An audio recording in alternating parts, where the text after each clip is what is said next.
میرے آقا امام الانبیاء صلی اللہ علیہ وآلہ وسلم نے فرمایا، تمہارے اندر، اے میری امت، تمہارے اندر دو بڑی چیزیں چھوڑ کر جا رہا ہوں، تمہیں لاوارث چھوڑ کے نہیں جا رہا، تمہیں دو وزنی چیزیں دے کے جا رہا ہوں، جن چیزوں کو حضور بھی بھاری کہیں وہ کتنی وزنی ہوں گی۔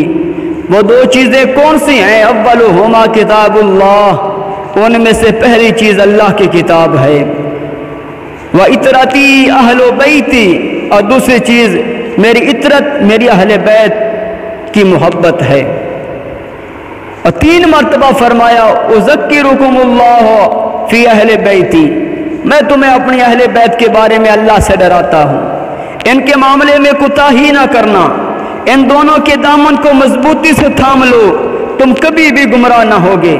یہ میرے حضور نے ضمانت دی، لن تضلوا بعدی، میرے بعد تم گمراہ بھی نہیں ہو جاؤ گے، میرے بعد تم گمراہ نہیں ہوگے اگر تم میرے اہل بیت اور قرآن کے دامن کو مضبوطی سے تھام لیا۔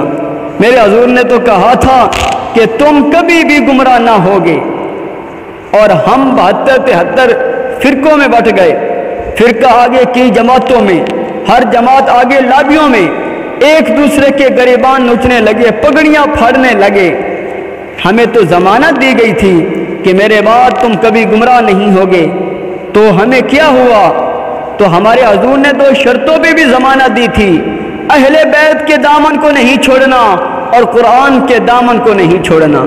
گمراہی اس لیے پھیلی، کسی نے قرآن کو چھوڑ دیا، کسی نے قرآن کے دامن کو چھوڑ دیا، کسی نے قرآن پکڑ کر دعائی دی لیکن اہل بیت کا بغض سینے میں پلتا رہا، اور کسی نے اہل بیت کے نام کا جھنڈا تو اٹھایا لیکن قرآن کے پارے بھی یوں پورے نہ مانے۔ تمہیں مبارک ہو، تمہارے ایک ہاتھ میں اہل بیت نبوت کا دامن ہے، کہا ان دونوں کے دامن کو مضبوطی سے پکڑ لو تو کبھی بھی گمراہ نہیں ہوگے، تم ہدایت کی راہوں پہ گامزن رہو۔ یہ بھی کہا کہ قرآن اور اہل بیت کبھی جدا نہیں ہوں گے، اور زمانے نے دیکھا ہے قرآن سینے کے اندر تھا، حسین اوپر تھا، اور پھر جب سر نیزے کی نوک پر حسین کا سر تھا تو قرآن نے وہاں بھی ساتھ نہیں چھوڑا۔ دونوں کے دامن کو پکڑ لو، لن تضلوا بعدی ابدا، کبھی بھی گمراہ نہیں ہوگے۔ سوال پھر کھڑا ہوا، کیا قرآن کافی نہیں تھا؟ اہل بیت کے دامن کو بھی تھاما جائے؟ کیا ہماری ہر ضرورت کو قرآن پورا نہیں کرتا؟ ہر دکھ کا مداوع قرآن نہیں ہے؟ ہر مرض کا علاج قرآن نہیں ہے؟ ہر پریشانی کا حل قرآن نہیں ہے؟ تو آؤ ایک اللہ والے کی بارگاہ میں چلتے ہیں۔ حضرت جنید بغدادی رحمت اللہ علیہ نے اپنے مرید کو صندوق دیا، بیٹا اس کو لے جاؤ اور دجلہ میں پھینک کے آؤ، اور سنو، کھول کے نہیں دیکھنا اس کے اندر کیا ہے۔ کامل مرید وہی ہوتا ہے جو شیخ کے راز کی حفاظت کرے۔ مرید نے صندوق اٹھایا، دجلہ کے کنارے پہنچا، جب صندوق پھینکا تو کیا منظر دیکھا؟ پانی نے راہی چھوڑ دی، بڑی محبت سے اس صندوق کو اپنی آغوش میں سمیٹا، بڑا حیران کون منظر تھا، واپس آیا تو شیخ سے کہا، حضرت یہ منظر میری آنکھیں نہ دیکھتی تو شاید کبھی سوال نہ کرتا، لیکن مجھے بتایا جائے اس صندوق میں کیا تھا۔ کہا کیا پوچھتا ہے؟ عرض کی، حضور میں پوچھ رہا ہوں کہ اس صندوق میں کیا تھا جس کے لیے پانی بھی راہیں چھوڑ دیں، اور اگر وہ کوئی اتنی بابرکت چیز تھی تو آپ نے پھینکوائی کیوں؟ شیخ فرمانے لگے، بیٹے تم منظر ایسا دیکھ چکے ہو کہ جب تک بتاؤں گا نہیں تم قرار نہیں پاؤ گے۔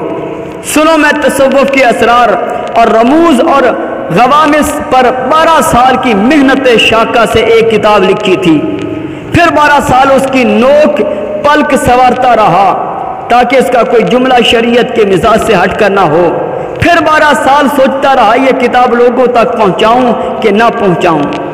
آج 36 سال گزرنے کے بعد میں نے فیصلہ کیا کہ قرآن کے ہوتے ہوئے لوگوں کو جنید کی کسی کتاب کی ضرورت نہیں، قرآن اتنا کافی ہے، اتنا وافی ہے، ہماری ضروریات کا اتنا کفیل ہے، تو جب قرآن موجود ہے تو پھر کیا ضرورت پڑ گئی تھی اہل بیت کے دامن کو بھی تھاما جائے۔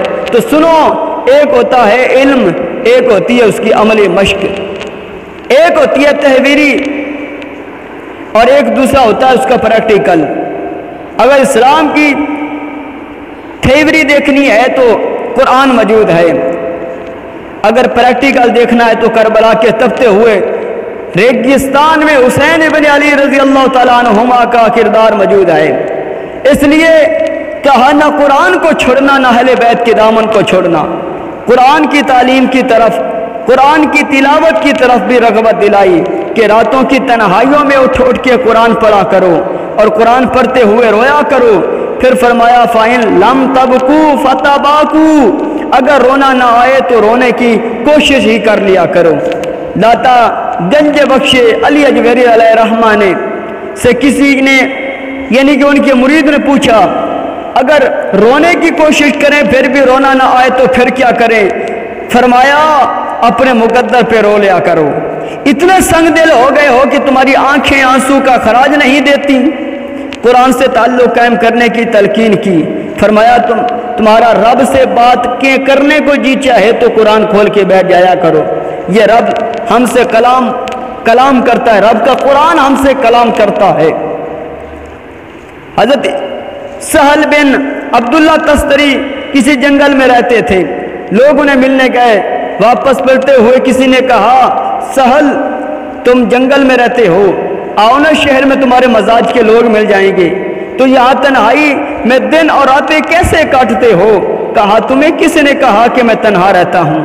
کہا کسی نے کیا کہنا تھا، ہم تو خود ہی دیکھ رہے ہیں۔ کہا تم نے غلط دیکھا ہے، تنہائی میں نہیں رہتا، جب میرا اس سے باتیں کرنے کو جی چاہتا ہے تو نماز کے لیے کھڑا ہو جاتا ہوں، اور جب اس کی باتیں سننے کو جی چاہتا ہے تو قرآن کھول کے بیٹھ جاتا ہوں۔ یہ رب ہم سے کلام کرتا ہے، یعنی نماز ایسی عبادت ہے کہ جیسا کہ ہم رب سے باتیں کر رہے ہوتے ہیں، اور قرآن ایسی عبادت ہے کہ جیسا کہ رب ہم سے باتیں فرما رہا ہوتا ہے۔